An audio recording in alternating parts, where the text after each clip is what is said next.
Anies Baswedan. Ia halus kepada KDM.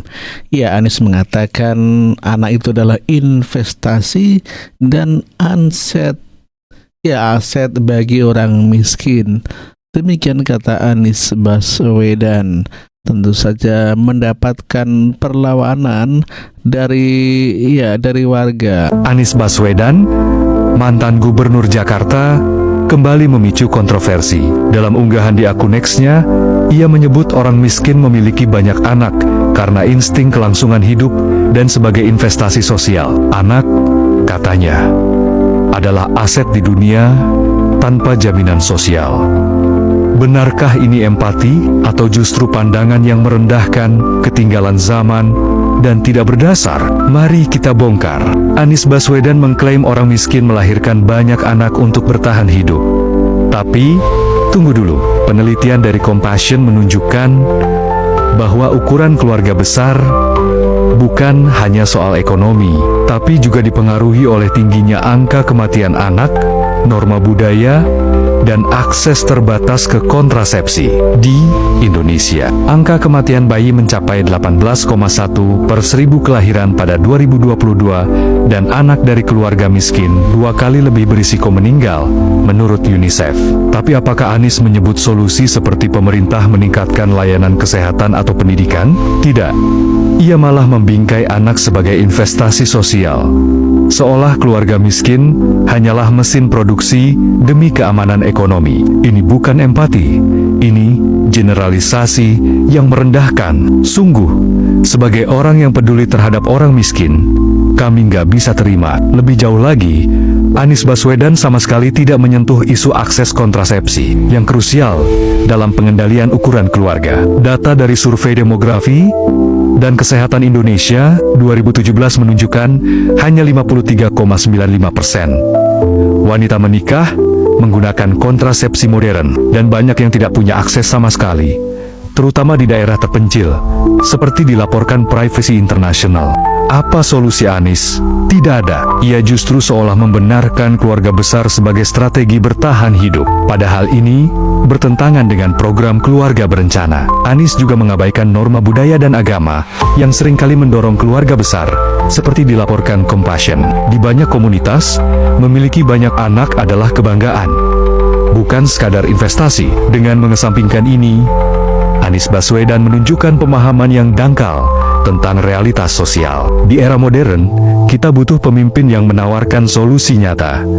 Akses kontrasepsi, pendidikan, dan layanan kesehatan, seperti KDM di Jawa Barat, bukan retorika yang menyederhanakan penderitaan orang miskin, yakni Anies Baswedan, yang terjebak dalam pandangan usang yang tidak relevan dengan tantangan zaman. Anak bagi orang miskin bukan alat investasi, mereka butuh kebijakan nyata, bukan kata-kata kosong. Subscribe jika setuju. Bukan vasektomi, Anies Baswedan ajari Deddy Mulyadi perihal masalah banyak anak dan kemiskinan. Bapak Anies Baswedan ngajari Kang Deddy Mulyadi. Aduh. Saya kok takut mau komentar ya. Nanti saya komentar membela Bapak Anies Baswedan, tim KDM marah. Nanti saya membela KDM, tim anak abah marah. Diserang kanan kiri saya. Jadi saya gini aja. Waktu dan tempat dipersilahkan untuk tim anak abah dan tim KDM. Silahkan komentar ya, sepuas kalian. Aku nggak ikutan. Daripada aku diserang sama buzzer-buzzernya. Jadi di Jakarta itu, saya ini sebenarnya ketika selesai di Dikbud, itu ada komitmen untuk menjadi pembicara di New York dalam pertemuan sidang umum PBB. Sidang umum PBB itu selalu ada side event namanya, pertemuan samping tergantung bidang. Nah, di dalam pertemuan itu ada bidang pendidikan. Nah, saya mendapat tugas memberikan keynote di situ, di pendidikan itu. Jadi ketika saya berhenti jadi Mendikbud, dikabari ke mereka bahwa Anies tidak lagi menjabat menteri, akan ada penggantinya. Dari sana menjawab Tidak, undangan tetap untuk Anies. Walaupun dia tidak menjadi Menteri Pendidikan. Jadi, oh ya sudah kalau gitu syukur. Ya. Saya bilang, boleh nggak tiket bisnisnya ditukar ekonomi biar berangkat berdua? Ya. Karena saya sama Ferry, sama istri saya ini, semenjak pulang belum sempat ke sana lagi. Ya. Nah, siapkan. Itu acaranya tanggal 23 September 23 September. 2016. Nah, titik sampai di situ. Saya berhenti Juli akhir. Kira-kira akhir Agustus saya dihubungi oleh satu orang minta jumpa. Lalu ketika perjumpaan itu Pak Aksa Mahmud namanya. Ya. Pak Aksa itu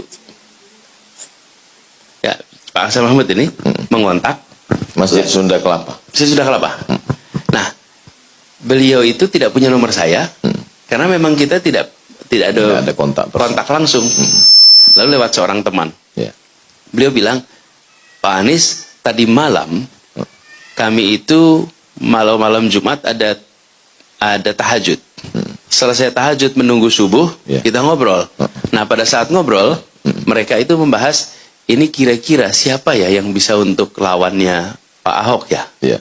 Gubernur. gubernur. Lalu di antara mereka bilang, sebaiknya cari orang yang sedang didolimi. Oh. Itu kata mereka, cari Salah orang yang satu didolimi. kriterianya. Terus pertanyaan kan, siapa yang lagi didolimi? Iya. Itu yang pada habis di reshuffle itu. Gitu. Oh. Jadi kita yang beres reshuffle itu dianggap sedang didolimi. Sedang Gitu. dizolimi. Jadi di absen lah satu-satu, mereka berunding. Rupanya dalam obrolan itu coba Anies. Jadi Pak Aksa langsung ngontak. Saya ketemu beliau habis makan siang. Terus ketika bilang, Pak Anies ini ada obrolan begini, bagaimana Pak Anies? Wih, saya nggak pernah membayangkan. Ya. Jakarta, belum pernah terbayang. Sama sekali tidak bayang. Ini baru selesai Dikbud. Jadi saya bilang waktu itu gini aja, Pak Aksa, saya belum pernah membayangkan maju DKI itu sama sekali tidak ada di dalam rencana, pikiran juga tidak ada. Saya tanya ibu dulu, kalau ibu boleh maju, Bismillah. Ya. Kalau ibu enggak usah. Jadi saya ketemu ibu sama istri saya, lalu jawaban ibu, kalau ini kemauan Anies nggak usah aja. Oh. Tapi kalau ini permintaan dari maaf. Udah datang.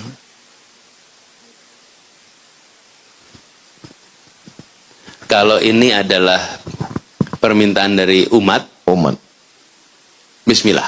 Oh. Kata mama gitu. Ya. Dah, saya tunggu. Seminggu kemudian Pak Aksa kontak. Pak Anies gimana jawabnya? Gitu. Akhirnya saya sampaikan itu. Terjadilah proses itu. Nah, pada saat proses itu, Ya. saya ini kan ada rencana berangkat ke Amerika, Ustaz. Lalu awal September saya kena demam berdarah. Masya Allah. Kena demam berdarah sehingga dirawat di rumah sakit itu seminggu lebih. Dan pada saat dirawat itulah datang pimpinan partai menanyakan kesediaan. Saya dalam keadaan diinfus itu, Iya. ditanyain kesediaan. Setelah saya itu semua, nah saya yang seharusnya berangkat gara-gara kena demam berdarah itu, maka tidak boleh penerbangan panjang. Karena demam berdarah itu membuat pembuluh darah menjadi renggang. Dan kalau terbang ada tekanan. Iya. Sehingga tidak boleh. Kalau terbang 2 jam masih tidak apa-apa. Tapi kalau ke sana kan sampai 20 jam, 25 jam. Ini tidak boleh. Iya. Tahu tidak Ustaz, pendaftaran KPU itu tanggal 23 September. Masya Allah. Jika Allah tidak kirimkan satu nyamuk itu, Demam. saya sedang berada di New York ketika pada malam itu. Dan pendaftaran. Karena saya baru diundang untuk datang itu 22 malam. Iya. Besoknya pendaftaran, malam hari, jam 12:30 malam, Ya. saya ditelepon. 12:30 malam. Diminta datang, kemudian saya datang, malam itu saya ditanya apakah bersedia. Saya bilang saya dulu sudah sampaikan. Ya. Dan pada waktu itu, peristiwanya malam Jumat, 22 malam. Konsul Indonesia lagi ramai itu, nungguin siapa yang akan Maju. dicalonkan pada Calon. malam itu. Nah itu Ustaz, kalau tidak ada kejadian saya Demam berdarah. demam berdarah, saya tidak berada di Jakarta. Dan tidak bisa mendaftar. Tidak mungkin.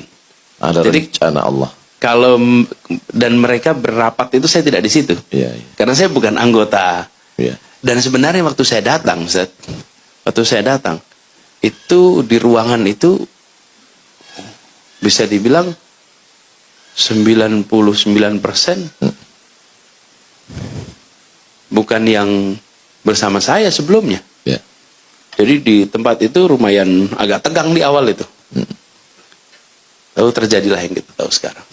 Makanya saya selalu bilang di Jakarta itu, saya tidak berencana, ada yang memutuskan, saya jalani, mau diramein seperti apa, saya nggak terlalu khawatir. Ini jalan dari Allah, yang saya jalanin tawakal Allah. Selain Anies Baswedan, Denny Cagur juga mengkritik Deddy Mulyadi, dan ini adalah keterangan daripada Pak Deddy Mulyadi. Sebaiknya jangan sibuk ngurusin saya, dan jangan sibuk ngurusin orang yang lagi ngurusin orang. Kan lebih baik cari kesibukan lain yang di tempat ada orang yang tidak diurus. Maksud saya ini nih, orang udah diurus nih, udah deh biarin sama kita dulu diurus.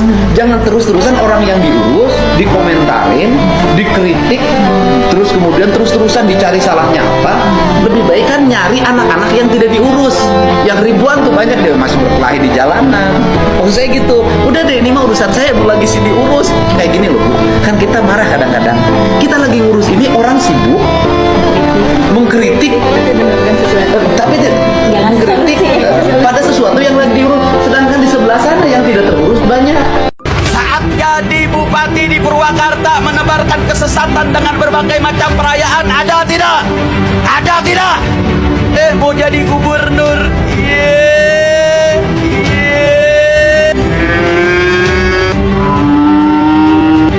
lo mau nyebarin kesesatan satu provinsi. Saya mau tanya, kalau yang kayak begini biarin apa lawan?